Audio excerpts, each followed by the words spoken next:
Viajei 3 dias de ônibus para visitar meus pais, que sempre mando dinheiro para ajudar nas despesas. Quando chego lá, vejo eles morando em uma mansão com piscina. Finalmente, eu estava em casa para fazer uma surpresa para os meus pais. Desci os degraus segurando a alça da minha mochila surrada com força. Era tudo que eu tinha. Dentro dela, algumas poucas peças de roupa, um desodorante pela metade e a carteira com os trocados que sobraram da passagem. O resto, como sempre, já estava na conta deles. Olhei para o papelzinho amassado na minha mão. O endereço que minha mãe Josiane me passou na última ligação. Compramos uma casinha nova, filha. Mais simples, sabe? Mas é nossa. Chega de aluguel! A voz dela soava fraca, como sempre. Mas aquele endereço me levava para uma área mais afastada, onde diziam que os ricos estavam construindo suas casas de veraneio. Achei estranho. Devem ter conseguido um terreno baratinho por aqui. Pensei, tentando ser otimista. Meu coração batia acelerado a cada passo. Eu imaginava o abraço apertado do meu pai, Adamastor, o cheiro do bolo de fubá que minha mãe com certeza faria. Imaginava contar pra eles que, apesar de tudo, eu estava bem. Eu não contava a verdade, nunca. Não contava que meu quartinho na capital era tão pequeno que eu mal conseguia esticar os braços, que o banheiro era compartilhado com mais 10 pessoas no corredor da pensão, ou que muitas noites eu jantava um pão seco com água para que o dinheiro do depósito para eles fosse garantido no início do mês. Para eles, eu era a Márcia, a filha forte de 22 anos que estava vencendo na cidade grande. Nossa menina é um orgulho, meu pai disse na última vez que nos falamos.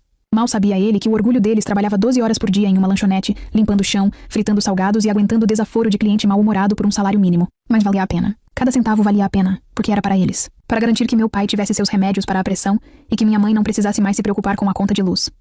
É o mínimo que eu posso fazer. Eu repetia para mim mesma como um mantra, toda vez que a solidão ou o cansaço ameaçavam me derrubar. Eles se sacrificaram tanto por mim, era minha vez de retribuir. Continuei andando até que o número no papel correspondeu ao número em um muro. Um muro alto, branco, que parecia não ter fim. Acima do muro, o telhado de uma casa. Não, uma casa não. Aquilo era uma mansão. Olhei de novo para o papel, para o número, para a placa com o nome da rua. Estava certo. Meu queixo caiu. Um portão eletrônico, preto e imponente, guardava a entrada. Ao lado, um interfone moderno. Não podia ser. Devia haver um engano. Talvez a casinha deles fosse nos fundos. Um anexo, qualquer coisa. Meu corpo inteiro tremia. Um misto de confusão e um medo gelado que começou a subir pela minha espinha. Toquei o botão do interfone. A estática soou alta no silêncio da rua. E logo uma voz feminina, que não era a da minha mãe, respondeu. Pois não? Eu gostaria de falar com a dona Josiane ou com o seu Adamastor. Gaguejei. Um momento, por favor. Quem gostaria? A voz era profissional, distante. É a filha deles, a Márcia. Houve um silêncio. Um silêncio longo demais. Eu podia ouvir meu próprio coração pulsando nos ouvidos. O que estava acontecendo? Meus pais trabalhando em um lugar desses? Era a única explicação lógica. Sim, deviam ter conseguido um emprego de caseiros. Claro.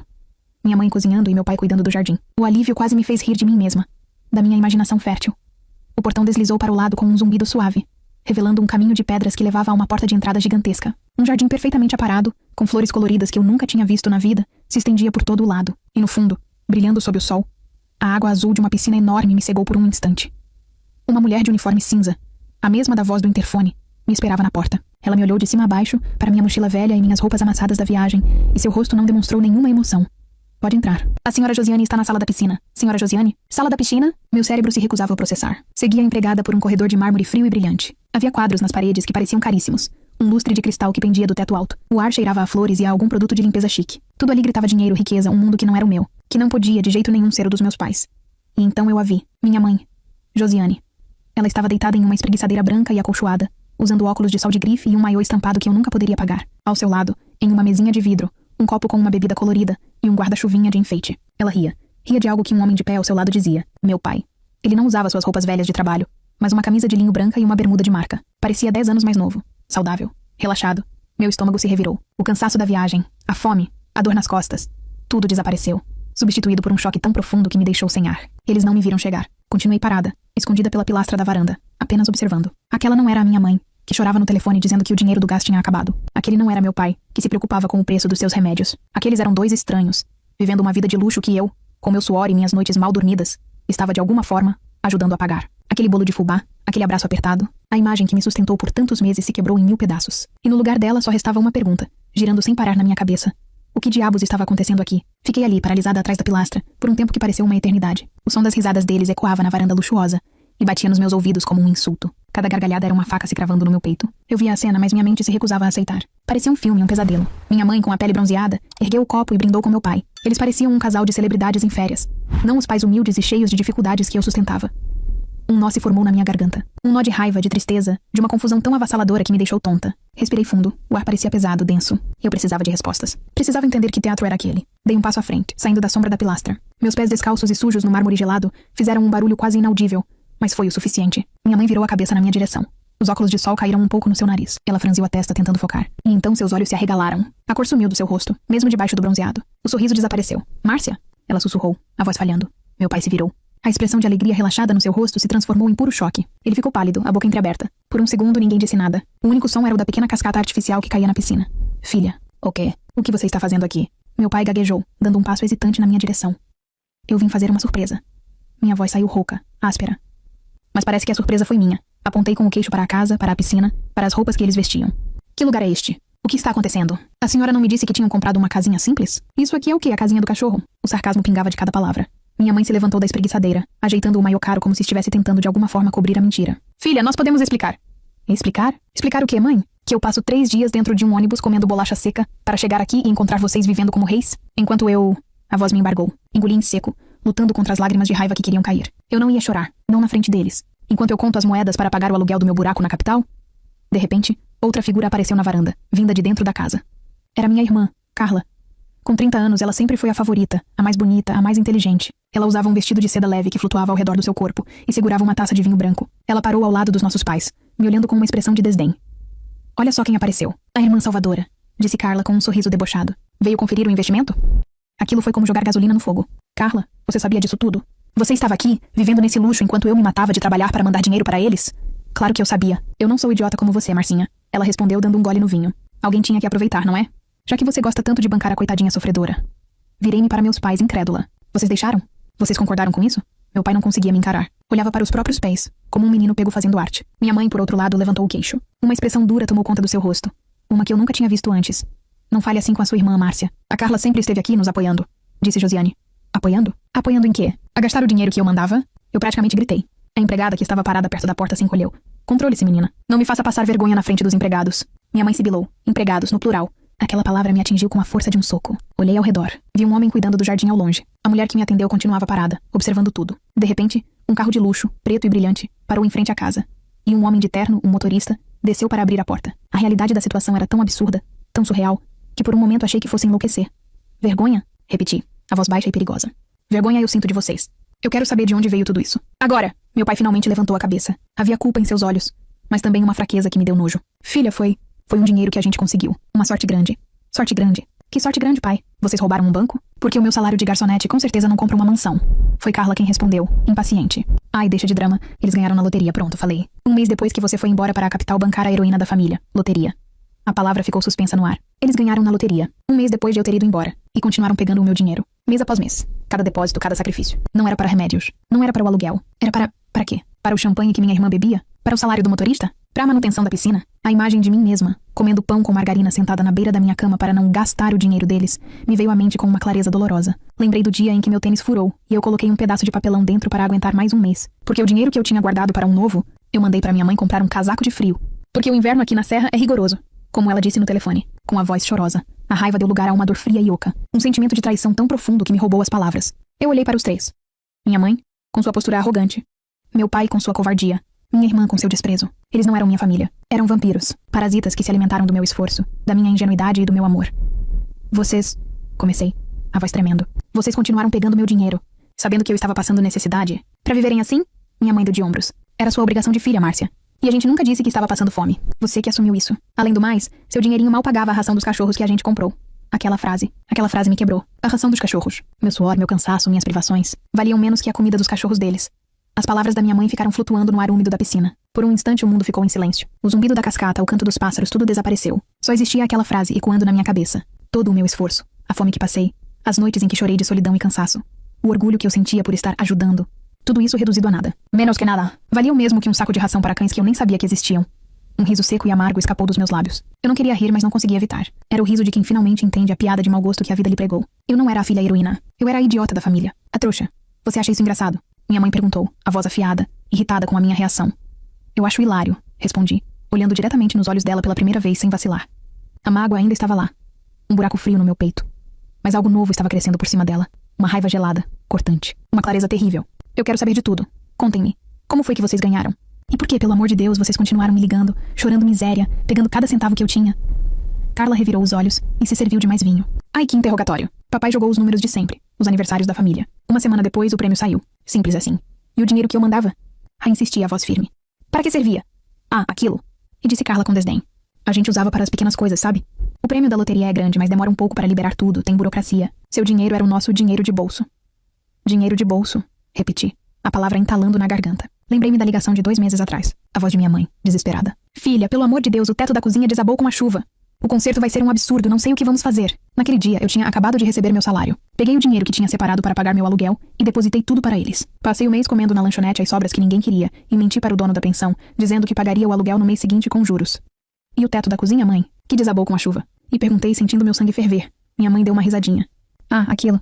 Na verdade, a gente estava instalando o nosso home theater. O técnico precisou quebrar uma parte do gesso para passar os fios. Mas o teto caiu. Soava mais dramático, não acha? Ela piscou para Carla, que riu junto. Elas estavam se divertindo. Se divertindo com a minha miséria. Meu pai, Adamastor, continuava calado, olhando para a água da piscina, como se o reflexo azul pudesse escondê-lo da vergonha. E os seus remédios do coração, pai? E virei-me para ele. Aqueles caríssimos importados que o senhor precisava com urgência? Eu vendi o anel de formatura que a madrinha me deu para conseguir aquele dinheiro.